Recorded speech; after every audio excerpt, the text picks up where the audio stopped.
एक औरत की नफरत में 10 लोगों की जान जाने ही वाली थी, लेकिन ईश्वर की कृपा थी उस परिवार के ऊपर कि बस उस औरत से एक गलती हो गई और उसी गलती की वजह से पूरे परिवार की जान जाते जाते बची। उत्तर प्रदेश के कौशाम्बी से ये घटना है, जहां पर एक औरत ने पूरे परिवार को मारने के लिए आटे में जहर मिला दिया। पति की शिकायत पर पुलिस ने महिला के खिलाफ केस दर्ज कर लिया है। महिला के साथ साथ महिला के भाई और पिता को भी पुलिस ने हिरासत में लिया है। मलकिया बजह खुर्रमपुर निवासी ब्रजेश कुमार मौर्य सऊदी अरब में हेल्पर का काम करता है। बस 2.5 महीने पहले ही वो अपने घर वापस आया था। तभी उसने देखा कि एक दिन उसकी पत्नी शाम को खाना बना रही है।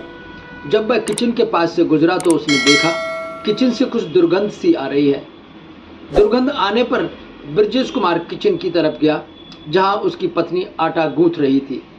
ब्रजेश कुमार ने देखा कि आटा काला पड़ा हुआ है और आटे का बदला हुआ रंग देखकर ब्रजेश कुमार ने अपनी पत्नी से कुछ सवाल जवाब कर लिए, लेकिन पत्नी पहले तो टाल मटोल करती रही, इधर उधर के जवाब देती रही और बोली, ये काम मेरा है, खाना मैं बनाती हूँ, तुमको क्या पता कि खाने का कलर कैसा होता है। मैंने आज खाने में कुछ खास मिलाया है जिससे कि आटे का कलर तुमको काला दिख रहा है। लेकिन ब्रजेश को इतने पर ही संतुष्ट नहीं हुआ। ब्रजेश को पहले से ही अपनी पत्नी के चाल चलन पर कुछ शक था, इसलिए ब्रजेश ने आटे को गौर से देखा और उसको सूंघा। जब ब्रजेश ने आटे को सूंघा तो उसमें तीव्र दुर्गंध आ रही थी। इस पर ब्रजेश कुमार ने अपनी पत्नी से सख्ती से पूछताछ की। अब ब्रजेश कुमार की पत्नी ने जो बताया वो सचमुच में चौंका देने वाला था। ब्रजेश कुमार की पत्नी, जिसका नाम मालती है, मालती से जब सख्ती से पूछताछ की गई तो उसने मजाकिया लहजे में ही कह दिया कि हाँ, मैं पूरे परिवार से तंग आ चुकी हूँ और सभी को खाने में जहर मिला के मारना चाहती हूँ। ब्रजेश ने अपनी पत्नी के मजाकिया ढंग से कहे गए इन शब्दों को सीरियसली ले लिया और कहा कि तुम सचमुच बहुत बड़ा कांड करने वाली थी, ये तो ईश्वर की कृपा है जो मैं समय पे आ गया। ब्रजेश ने पूछा, और किस तरीके से बदला लेना चाहती हो तुम मेरे परिवार से? तो ब्रजेश की पत्नी मालती ने बताया कि उसने अपने पिता और भाई से सलाह ली थी, तो पिता और भाई ने सलाह दी कि आटे में जहर मिलाकर शाम को खाने में दे दो, सब सो जाएंगे। ब्रजेश कुमार ने जब अपनी पत्नी से पूछा तो उसकी पत्नी ने मजाकिया ढंग में ही कह दिया कि हाँ, मैं पूरे परिवार से तंग आ गई हूँ और अब खाने में जहर मिलाकर सबको मारना चाहती हूँ।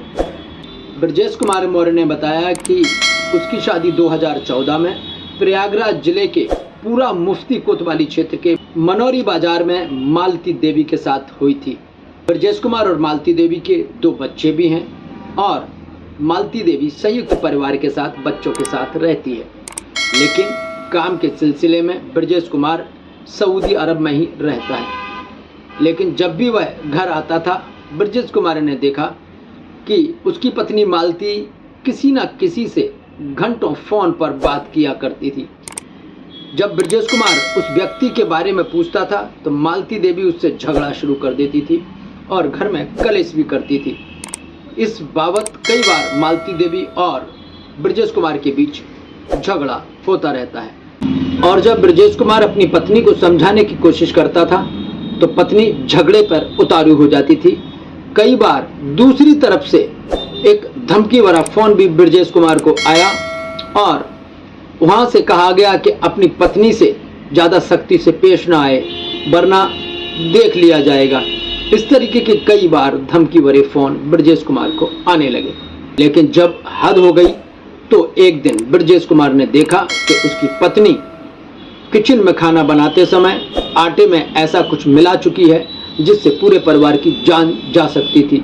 लेकिन ये तो ईश्वर की कृपा ही थी कि जब पत्नी आटे में वो जहर मिला रही थी तो ब्रजेश कुमार वहां से निकला और ब्रजेश कुमार ने कुछ दुर्गंध आने पर यह सवाल पत्नी से कर लिया और पत्नी ने मजाकिया लहजे में ही कह दिया कि मैं सबसे तंग आ चुकी हूँ और मैं सबको जहर देके मारना चाहती हूँ। इस पर ब्रजेश कुमार ने इस मामले को सीरियसली लिया, पुलिस को कॉल किया, पुलिस आई और ब्रजेश कुमार की पत्नी मालती, उसके पिता कालूराम और भाई बजरंगी को गिरफ्तार कर जेल भेज दिया। ब्रजेश कुमार ने पुलिस को बताया कि वह जब भी किसी अनजान पुरुष से बात करती थी और जब ब्रजेश कुमार उसके लिए उसे मना करता था तो वो झगड़े पर उतारू हो जाती थी और कई बार अनजान नंबर से ब्रजेश कुमार के पास धमकी भरे फ़ोन कॉल्स भी आए, जिसमें उसने पत्नी को किसी से बात करने के लिए मना करने पर अंजाम भुगतने की धमकी दी। ब्रजेश ने यह भी बताया कि खेत पर जाते समय उसकी पत्नी मालती सलवार सूट पहन के जाया करती थी, जबकि परिवार में इस तरीके की प्रथा नहीं है। परिवार वाले साड़ी पहनने के लिए उससे कहा करते थे, लेकिन वो पत्नी अपनी जिद पर अड़ी रही और परिवार वालों की बात नहीं मानती थी। इस बात को लेकर भी वो अपने संयुक्त परिवार के बड़े लोगों से झगड़ा किया करती थी। मालती अपनी साजिश में कामयाब हो जाती, लेकिन ब्रजेश कुमार की सूझबूझ से परिवार के 10 लोगों की जान जाते जाते बच गई। मालती के इस दुस्साहसिक कदम की जानकारी जब गांव वालों को हुई तो सभी हतप्रभ रह गए। ब्रजेश कुमार ने गांव वालों को बताया कि उसकी पत्नी मालती सभी को जहर देके मारना चाहती थी। ब्रजेश कुमार ने पुलिस को बताया कि वह संयुक्त परिवार में रहता है। उसके पिता राम धीरज हैं, भाई राजेश कुमार है, सुनील कुमार है, उनकी पत्नियां हैं मंजू देवी, अंजू देवी और बच्चे उन्नति, वैशाली, सभी साथ साथ रहते हैं। लेकिन ये तो भगवान का शुक्र है कि उसने समय रहते देख लिया, अन्यथा मालती के गुथे आटे से बना हुआ खाना खाकर 10 लोग दुनिया से चले जाते और मौत की नींद सो जाते। दोस्तों, इन वीडियोस को बनाने का मतलब है आपको सचेत करना। सजग रहिए, सतर्क रहिए, कहीं भी किसी भी धोखे या लालच में ना फंसिए और अपना कमेंट जरूर भेजिए। आपको ये वीडियो कैसे लगते हैं? समाज में जो कुछ भी आज चल रहा है, जो पत्नियों द्वारा पति की हत्या की जा रही हो या फिर पति द्वारा पत्नी की हत्या की जा रही हो, पति पत्नी के रिश्ते इतने कमजोर कैसे होते जा रहे हैं? क्या आपके समझ में कोई एक कारण है तो आप उसे जरूर कमेंट्स में लिखें। देखते रहिए दहशत की दुनिया। ज़्यादा से ज़्यादा अच्छे वीडियो बनाकर आप तक पहुंचाने की कोशिश करता हूं और सत्य घटनाएं जो आज समाज में घट रही हैं वही आप तक पहुंचाता हूं। लाइक, शेयर और सब्सक्राइब जरूर करिए अगर आप नए हैं और पहली बार इस चैनल पर आए।